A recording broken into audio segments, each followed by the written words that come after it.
Assalamualaikum warahmatullahi wabarakatuh. Perkenalkan, nama saya Diva Anggarista dengan NPM 044119012 dari kelas Humas 5. Di sini saya akan mempresentasikan tentang tantangan dan peluang humas pemasaran di era digital. Yang pertama adalah latar belakang. Di era digital ini, perkembangan teknologi terjadi sebuah evolusi pada teknologi media. Sebut saja new media atau orang juga sering menyebutnya dengan media online atau internet. Media ini tentunya sudah tidak asing lagi di telinga. Media ini juga disebut sebagai media yang pertumbuhannya sangat pesat dan tidak ada yang menandingi penggunaannya. Di negara maju, new media mengalahkan berbagai media yang sebelumnya telah dijadikan sumber referensi dalam mendapatkan sebuah informasi. Yang kedua ada tinjauan pustaka. Di sini ada beberapa tinjauan pustaka, yaitu tantangan adalah suatu hal atau upaya yang bersifat atau bertujuan mengunggah kemampuan. Tantangan mencakup kecenderungan memandang perubahan sebagai kesempatan untuk berkembang ke arah yang lebih baik dan bukan sebagai sesuatu yang mengancam kehidupan individu. Lalu selanjutnya ada peluang di dalam KBBI adalah kesempatan.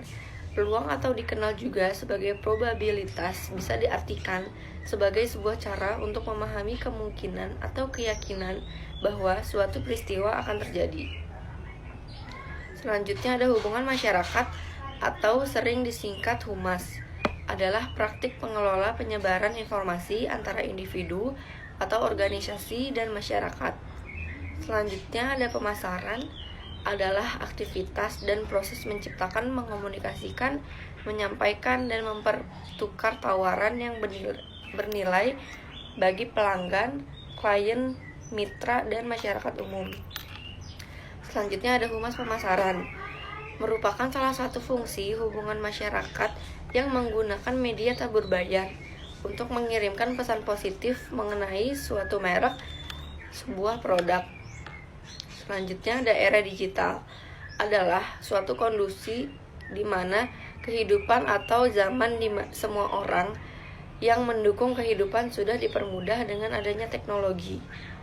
Bisa juga dikatakan bahwa era digital hadir untuk menggantikan beberapa teknologi masa lalu agar jadi lebih praktis dan modern dalam segala aspek kehidupan. Selanjutnya ada pembahasan materi. Manajemen dan public relation adalah dua bidang ilmu yang berkembang secara terpisah. Akan tetapi, perkembangannya pada akhir abad ke-20, manajemen akhirnya berhasil meningkatkan peranannya pada hampir setiap bidang keilmuan. Seperti pada hubungan antara manajemen dan bidang-bidang lainnya, manajemen juga telah menyatu dengan public relation. Artinya, manajemen telah memberi kontribusi yang sangat besar bagi penerapan konsep public relation. Selanjutnya ada strategi manajemen. Istilah strategi manajemen sering disebut pula rencana strategis atau rencana jangka panjang perusahaan. Dalam suatu rencana strategis, perusahaan menetapkan garis-garis besar tindakan strategi yang akan diambil dalam kurun waktu tertentu ke depan. Berapa lama waktu yang akan dicakup tentu akan bervariasi. Masing-masing perubahan itu saling kait-mengait, sehingga perkiraan terjauh yang dapat diduga menjadi amat terbatas. Selanjutnya ada model strategi manajemen untuk public relation. Yang pertama ada strategi manajemen juga dimaksudkan agar perusahaan atau organisasi dapat dikendalikan dengan baik untuk mencapai tujuan. Oleh karena itu, hal yang paling dasar bagi setiap manajemen di dalam perusahaan adalah mengetahui dengan pasti arah yang sedang dituju oleh perusahaan. Yang kedua, perjalanan sebuah perusahaan menuju sasarannya, yaitu lebih dari sekadar berpergian dari kapal pesiar, karena di sepanjang perjalanan banyak perubahan yang mungkin timbul. Strategi manajemen memulai pekerjaannya dengan mencari tahu di mana lokasi perusahaan berada pada hari ini dan menyatukan mimpi-mimpi itu dalam suatu kesepakatan bersama. Mimpi itu adalah istilah dalam strategi manajemen disebut mission. Selanjutnya, humas pemasaran dalam memanfaatkan media sosial di era digital.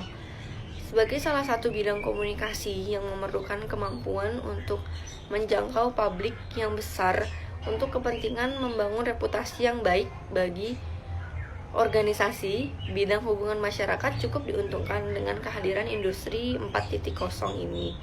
Kehumasan mengalami perkembangan seiring dengan berkembangnya teknologi. Era digitalisasi juga berperan sebagai besar dalam kemajuan industri kehumasan. Pada era industri, sebelumnya kegiatan humas masih berkutat pada hal bersifat analog. Perangkat penyebaran pesan terkait reputasi dan citra organisasi yang digunakan sebagainya berupa artefak seperti rilis yang diterbitkan di koran dan sebagainya. Selanjutnya ada tumbuhnya aktivitas sosial media aktivis. Perannya aktivisme media sosial atau juga yang sering disebut dengan aktivisme online didefinisikan sebagai penggunaan teknologi jejaring sosial untuk mengorganisir dan mengkoordinasi tindakan di dunia nyata. Juga membentuk bagaimana orang tertarik pada proses politik dan bagaimana penelitian memahami pergerakan sosial. Selanjutnya, aktivis media sosial dapat menjadi salah satu strategi untuk mencapai tujuan humas, khususnya untuk memenuhi fungsi dialogis. Ada krisis di mana humas harus melakukan fungsi dialog kepada publiknya mengenai suatu permasalahan. Pada situasi seperti ini, humas dapat melibatkan aktivis media sosial. Yang terakhir ada kesimpulan, yaitu kesimpulan dari presentasi ini, revolusi industri saat ini telah memasuki era keempat atau industri 4.0. Pada tahapan industri ini, internet memiliki peran yang besar untuk berkolaborasi dengan kinerja manusia. Perangkat berhubungnya dengan mesin dan semua berjalan serba otomatis, tenaga manusia dan dana operasional dapat ditekan. Namun, sebagai konsekuensinya, manusia dituntut untuk terus berinovasi untuk memecahkan masalah. Kompleksitas masalah pada industri 4.0 juga lebih tinggi, sehingga solusi yang bersifat tradisional tidak lagi mampu mengatasinya.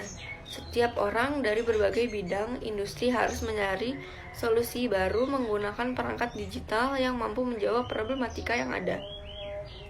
Untuk itu, public relation perlu melibatkan dai dalam perumusan rencana strategis dan memahami posisi perusahaan berada, dan menyatu dalam konsensus. Public relation perlu memahami konflik yang ada di antara pihak-pihak dalam perusahaan dan rencana yang dimiliki oleh setiap bagian dalam organisasi. Public relation turut membentuk arah perusahaan dengan memberikannya pandangan tentang masa depan dan opini dari masyarakat. Sekian presentasi yang bisa saya sampaikan, kurang lebihnya mohon dimaklumi. Wassalamualaikum warahmatullahi wabarakatuh.